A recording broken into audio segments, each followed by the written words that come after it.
Weißbachschlucht bei Schneitzelreuth zwischen Berchtesgaden und dem Chiemgau. Hier soll es ein Mineral geben, das hier eigentlich gar nicht vorkommen dürfte: Gold. Vor einigen Jahren bekommen Geologen von der TU München Hinweise von einem Hobby-Goldwäscher zu außergewöhnlichen Funden. Du, ehrlich, ich habe mir gedacht, der nimmt mich auf den Arm. Der kam mit seinen kleinen Schälchen und zeigt mir Goldkörner, wo ich dachte, die hat er aus Alaska oder Südamerika oder sonst irgendwo, aber nicht aus Bayern. Also ich habe es nicht geglaubt. Doch die Wissenschaftler erleben eine Überraschung. Ja, ich weiß noch, ich bin damals den Bach abgegangen und habe mir gedacht, nein, das kann nicht sein. Also der erzählt mir irgendwas. Und dann haben wir also trotzdem angefangen zu waschen und schon in der ersten Pfanne war Goldflitter drin. Nur, wo kommt das mysteriöse Gold her? Es beginnt eine Spurensuche, die mehrere Jahre dauern soll. Die Geologen sind zäh. Sie haben ihr Leben den Mineralien verschrieben. Nicht immer geht es bei so einer Suche um wissenschaftliche Erkenntnis.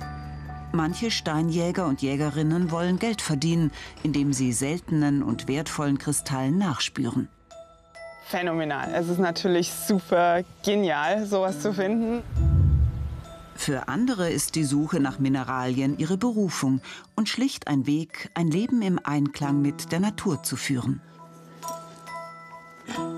Steine sind für mich nicht tote Materie. Das hängt natürlich immer auch davon ab, wie viel weiß man über die Steine. Wir begleiten Menschen auf ihren Reisen zu den verborgenen Schätzen der Erde, lernen die Geheimnisse ihrer Entstehung kennen und erfahren auch, wo man sie selber suchen kann.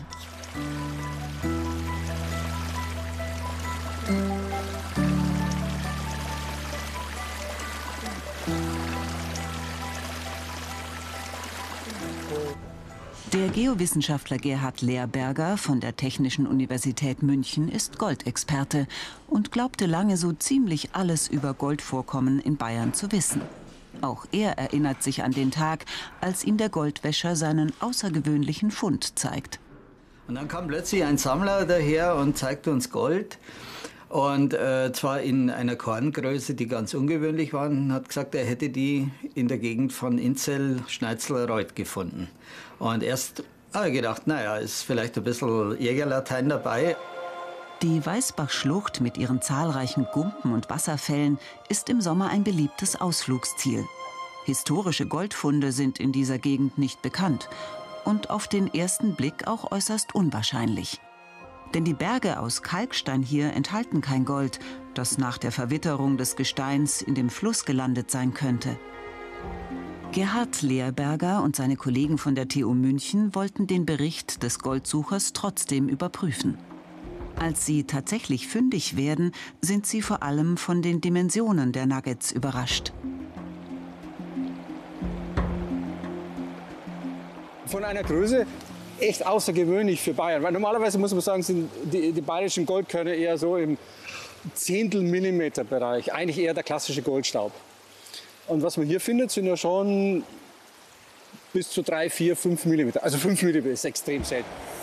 Ein bemerkenswerter Fund für einen Fluss, in dem es eigentlich gar kein Gold geben dürfte. Wenn man jetzt Flussgold betrachtet, dann ist ja immer die Frage, wo kommt der Fluss her? Weil das Gold kann ja nur mit dem Fluss transportiert worden sein. Und das wäre jetzt beim Weißbach so, dass der eigentlich nach Süden abfließt. Das heißt, das Gold müsste aus dem Norden kommen. Wenn man jetzt schaut, da ist nur Kalkgestein und das heißt, das schließt sich fast aus. Ein Ansporn für die Münchner Geowissenschaftler, das Rätsel um die Herkunft des Goldes in der Weißbachschlucht zu lösen. Im Norden Englands wird ebenfalls nach Mineralien gesucht, allerdings zu einem anderen Zweck. In einem Steinbruch versteckt liegt das wohl ungewöhnlichste Bergbauprojekt Europas. Die gebürtige Sächsin Diana Bruce betreibt mit ihrer Familie das einzige professionell geführte Fluoritbergwerk in Europa, das ausschließlich Sammlermineralien und Schmucksteine fördert. Der Betrieb des Bergwerks kostet die Familie 50.000 € pro Monat. Und nur wenige Prozent aller gefundenen Steine haben eine gute Qualität, mit der sich Geld verdienen lässt. Deshalb sind besonders die außergewöhnlichen Funde wichtig für ihre Familie. Phänomenal. Es ist natürlich super genial, sowas zu finden. Und das sieht man schon gleich, also bevor man es überhaupt gereinigt hat. Das ist ein richtiger Kracher. Also das ist natürlich das, wofür wir das hier alles machen. Dass man das eine Stück findet, wo man sagt, boah. Die Mine am Laufen zu halten, ist eine große Herausforderung, aber auch ihr Lebenstraum. Denn das in Sammlerkreisen weltberühmte Bergwerk trägt ihren Namen: Diana Maria Mine in Weardale. Die Berge rund um das Tal des Flusses Wear gehören zu den mineralreichsten Regionen Europas. Schon die Römer haben hier Blei- und Silbererze abgebaut. Inzwischen ist der Bergbau hier größtenteils zum Erliegen gekommen. Die Familie Bruce hat ihn wiederbelebt. Die Maschinen, die hier zum Einsatz kommen, stammen noch aus den Bleigruben der 60er Jahre. Und auch einige Bergleute haben hier ein neues Einkommen gefunden. Rund 15 Angestellte arbeiten inzwischen in dem Familienbetrieb. Für die strukturschwache Region ein Glücksfall.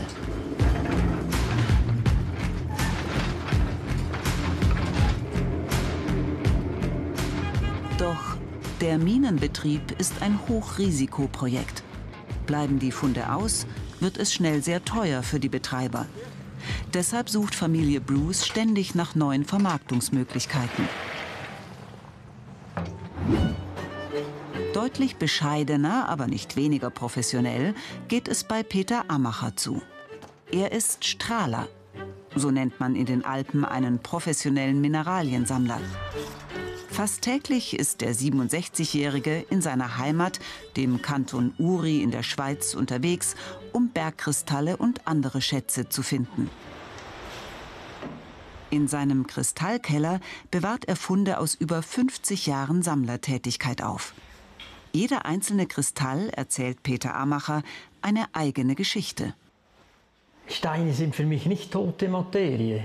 Das hängt natürlich immer auch davon ab, wie viel weiß man über die Steine. Aber wenn man die richtig lesen kann, sagen die einem enorm viel.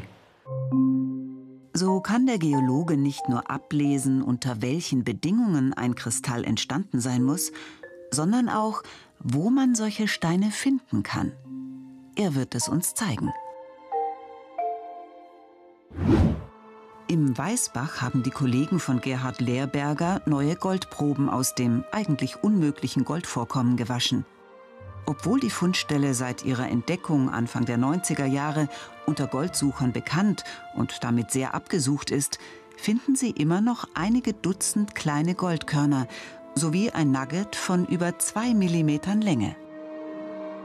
Im Labor der TU München werden die Goldkörner untersucht.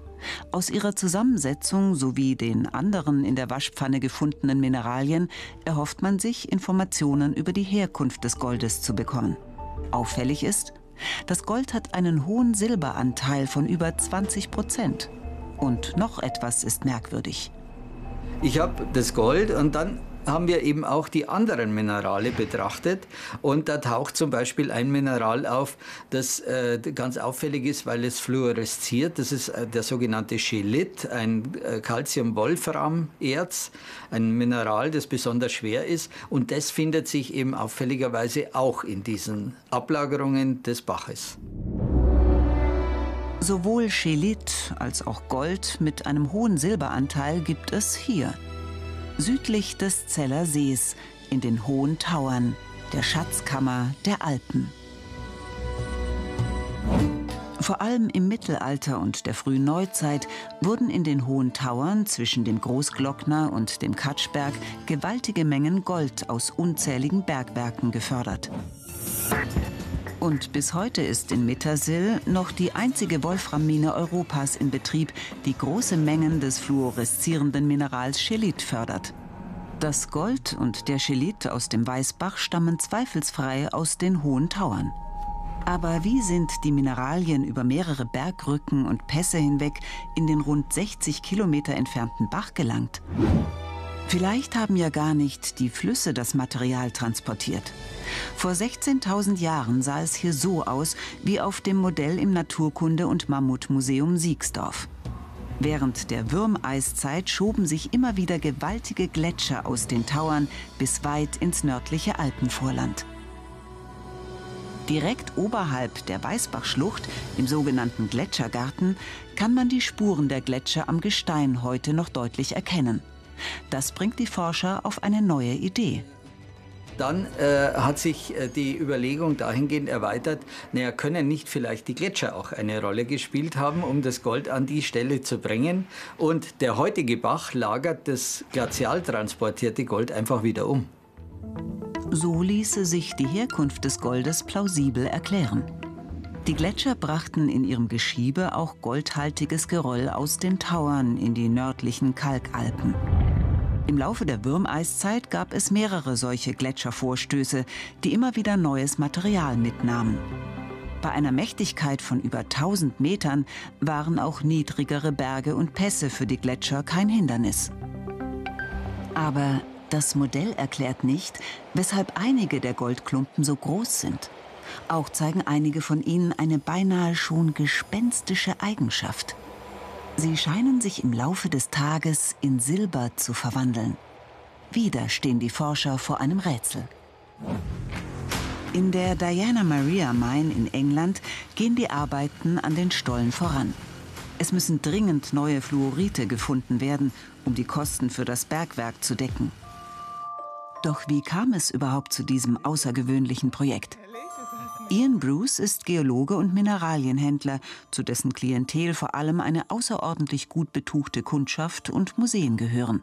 Aber auch seiner Frau Diana, geborene Schlegel, liegt das Mineraliensammeln im Blut. Mein Großvater war schon ein sehr begeisterter Mineraliensammler und hat auch neue Stufen Mineralarten gefunden im Erzgebirge, wo ich ursprünglich herkomme. Und dann hat mein Vater natürlich auch Mineralien gesammelt und die haben sich auch ein kleines Geschäft damit gehabt und da bin ich eben als Kind damit aufgewachsen. Auf einer Mineralienmesse in München lernte sie dann ihren zukünftigen Mann Ian kennen.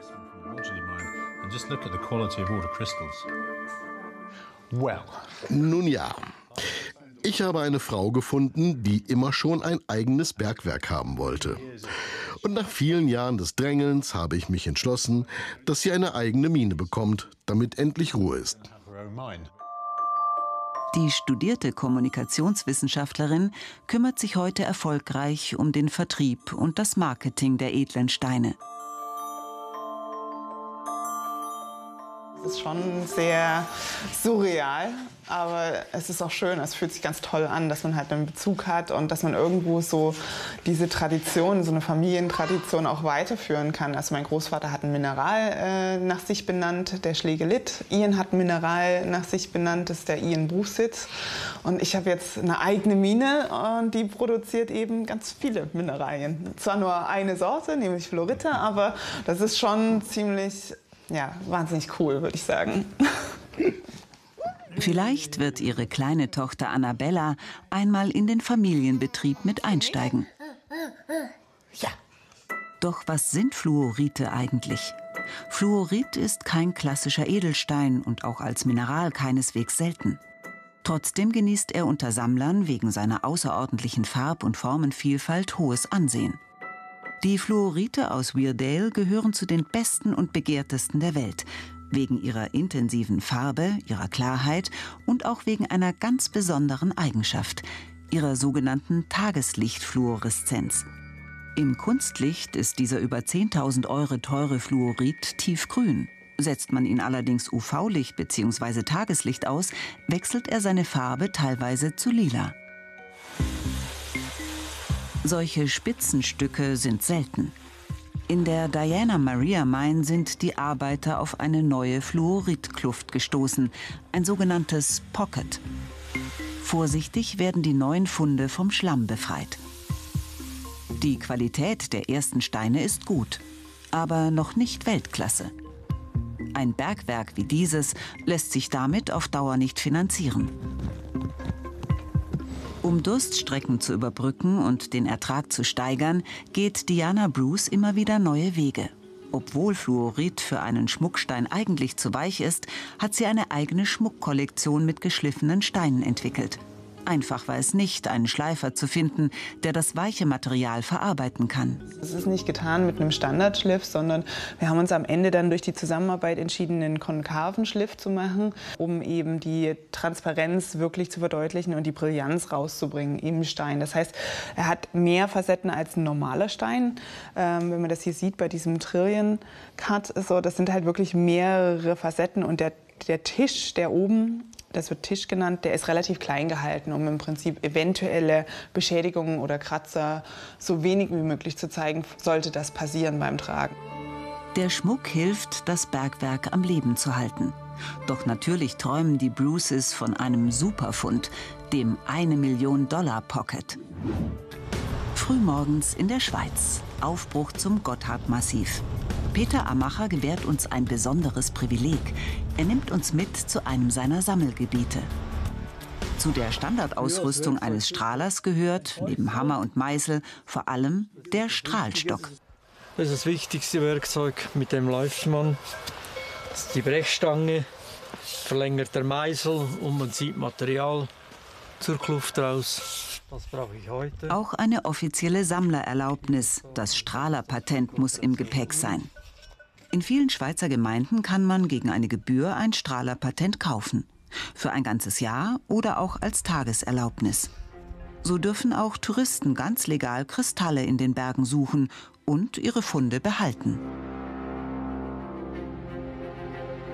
Doch umsonst gibt der Berg seine Schätze nicht frei. Es folgt ein langer, mühsamer Aufstieg. Ziel ist der berühmte Kristallgarten des Gotthardmassivs. Dort gibt es Bergkristalle, die zu kleinen Kristallbäumchen verwachsen sind. Sogenannte Eisenrosen, Kristalle des Minerals Hämatit, die blütenähnliche Formen bilden. Rauchquarzspitzen, die aus einem Rasen aus Amiantnadeln herauswachsen. Blätter aus orangefarbenem Brokit, alles von der Natur geschaffen, ohne jedes Zutun des Menschen. Knapp unter dem Gipfel liegt der Bereich, wo besonders viele der Hohlräume zugänglich sind, in denen Kristalle wachsen könnten, sogenannte alpine Klüfte. Diese Spalten hat Peter Amacher bereits ausgeräumt. Doch hier kann man gut erkennen, worauf ein Mineraliensammler achten sollte. Wir haben rechtwinklig zur Verschieferung haben wir die Kluft, die hier liegt. Und der Schiefer, der hier oben runterkommt, richtig so einbiegt zum Klufthohlraum. Und oben auch wieder einbiegt zum nächst höher gelegenen Klufthohlraum. Und das sind eigentlich typische Zeichen in diesen Gneisen, dass eine Kluft vorhanden ist. Peter Amacher möchte jetzt eine neue, vielversprechende Stelle aufgraben. Mit dem Werkzeug aus einem seiner vielen Depots geht es zu einem Felsvorsprung, der einem Laien völlig unauffällig erscheint. Wenn Quarzband auftritt, ist die Chance sehr groß, dass eine Kluft in der Nähe ist. Und da liegt ein Quarzband. Das zieht hier so runter. Das ist eigentlich von der Lage her nicht schlecht. Der Gneis ist oberflächlich auch stark aufgespalten, gut abbaubar. Und deswegen werde ich jetzt mal hier das ganze Gebiet abdecken. Ein weißes Quarzband ist immer ein guter Hinweis. Auch Bergkristalle bestehen aus Quarz. Doch gibt es hier tatsächlich eine Kluft mit begehrten Mineralien? Der silbrige Überzug auf dem Nugget aus dem Weißbach überrascht die Forscher in München. Was verursacht diese gespenstischen Veränderungen? Eine genaue Untersuchung am Rasterelektronenmikroskop beweist, der silbrige Belag besteht aus 2 Elementen: Gold und Quecksilber. Das bei Zimmertemperatur flüssige Quecksilber und das Gold verbinden sich zu einer Legierung, sobald sie aufeinandertreffen. Es entsteht ein sogenanntes Amalgam. Früher haben Goldwäscher das giftige Quecksilber verwendet, um das feine Gold in den Waschtrögen zu binden.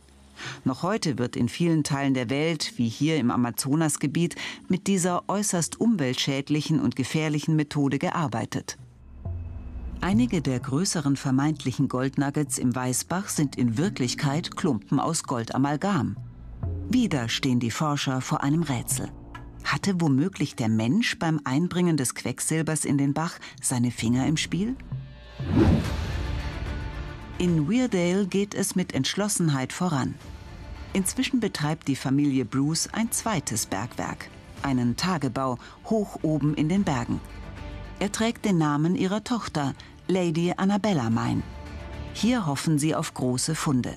Wie in der Diana Maria Mine graben die Bergleute hier Rissen im Gestein, den sogenannten Veins, nach. Eigentlich wurde in den Steinbrüchen früher Kalk abgebaut, der hier in horizontalen Schichten übereinander liegt. Durch Bewegungen der Erdkruste entstanden auch vertikale Brüche im Gestein, die Veins, also Adern. Durch diese Gänge konnten heiße mineral- und gasreiche Flüssigkeiten aus dem Erdinnern in Richtung Oberfläche fließen.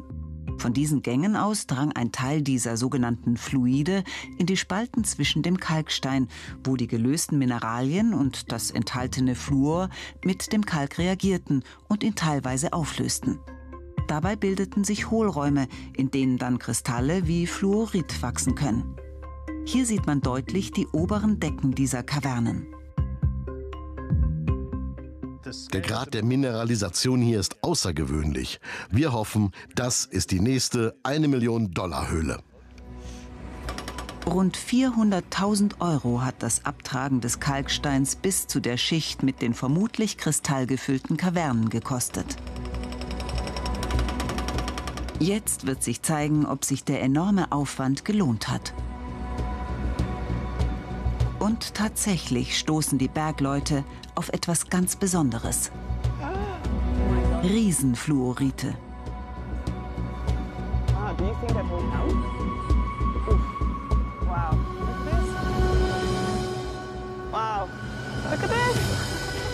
Es sind die größten Kristalle, die die Familie jemals in Weardale gefunden hat.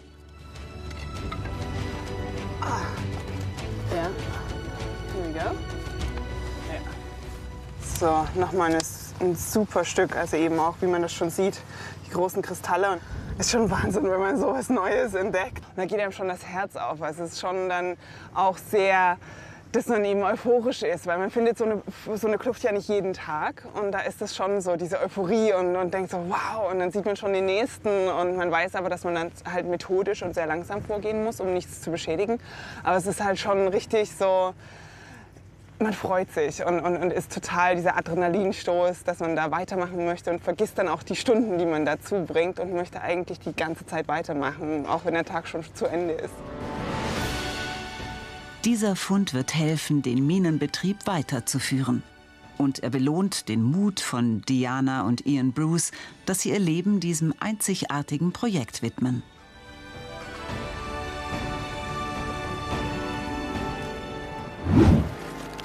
Noch kein Erfolg möchte sich bei Peter Ammacher am Schweizer Gotthardmassiv einstellen. Trotz guter Vorzeichen findet er keine Kluft mit Kristallen. Doch der erfahrene Mineraliensucher kennt hier oben noch andere Stellen, an denen sich das Graben lohnt. In dieser Kluft in einem Steilhang haben er und ein Kollege schon große Mengen Bergkristalle geborgen. Vielleicht steckt in dem Schlamm, mit dem die Hohlräume gefüllt sind, ja noch der ein oder andere Kristall.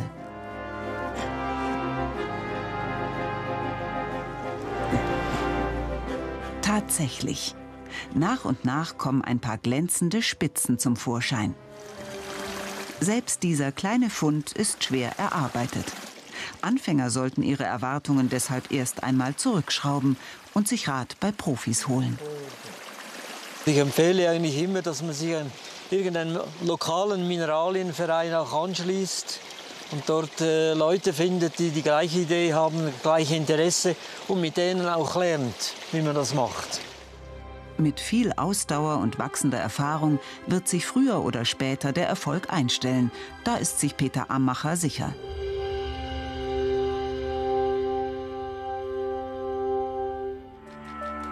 In der TU München ist man von der Antwort auf die Frage, wie das Goldamalgam in den Weißbach gekommen ist, noch weit entfernt.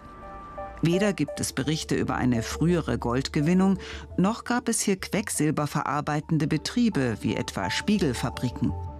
Könnte das Quecksilber vielleicht doch natürlichen Ursprungs sein? In der Natur kommt das bei Zimmertemperatur flüssige Metall oft zusammen mit dem roten Mineral Zinnober vor. Und tatsächlich gibt es ein Gebiet zwischen den Hohen Tauern und dem Weißbach, das Gerhard Lehrberger vielversprechend vorkommt: das Leoganger Bergbaurevier. Vom Zeller See, einem Gletschersee aus der Eiszeit, folgen wir dem Saalachtal nach Norden und damit dem Weg des ehemaligen Saalachgletschers, der sich hier durch die Alpen geschoben hat. Zwischen dem Zeller See und dem Weißbach liegt Leogang. Hier hoffen die Forscher Gerhard Lehrberger und Wolfgang Irber Antworten zu finden, in einem 600 Jahre alten Bergwerk. Begleitet werden sie von der ortskundigen Geologiestudentin Melanie Mauracher aus Leogang. Über 20 Kilometer erstrecken sich die Gänge allein in dieser Grube. Alles mit Hammer und Schlegel in den Fels gehauen. Die ersten 800 Meter sind zu einem Besucherbergwerk ausgebaut. Schon vor über 3500 Jahren haben Menschen in diesem Tal nach Erzen geschürft. Vor allem Kupfer, Silber und Blei. Doch die Forscher suchen etwas anderes. Einen Nachweis für ein natürliches Quecksilbervorkommen. In der Literatur sind solche Funde aus der frühen Neuzeit erwähnt. Das letzte Puzzleteil in einem Modell, das das Geistergold im Weißbach wissenschaftlich erklären kann. Dazu verlassen sie den ausgebauten Teil des Bergwerks. Es geht hinein in die Dunkelheit. Spuren von Erz gibt es hier reichlich. Die blauen und grünen Mineralien, Azurit und Malachit, sind Kupferverbindungen.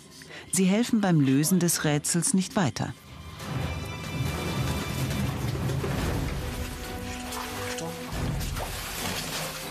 Dann erreichen sie eine teilweise eingestürzte Stelle, an dem das Gestein scheinbar kleine silberne Tröpfchen ausschwitzt. Könnte das Quecksilber sein? Da sind wir jetzt irgendwie schon deutlich nah am Ziel. Ne? Dieses Silberne hier, ich glaube, dass das schon die Quecksilbertropfen sind, die wir eigentlich suchen. Das schaut gut aus, ja? Ich glaube. Das Tageslicht bringt schließlich Gewissheit. Es ist Quecksilber.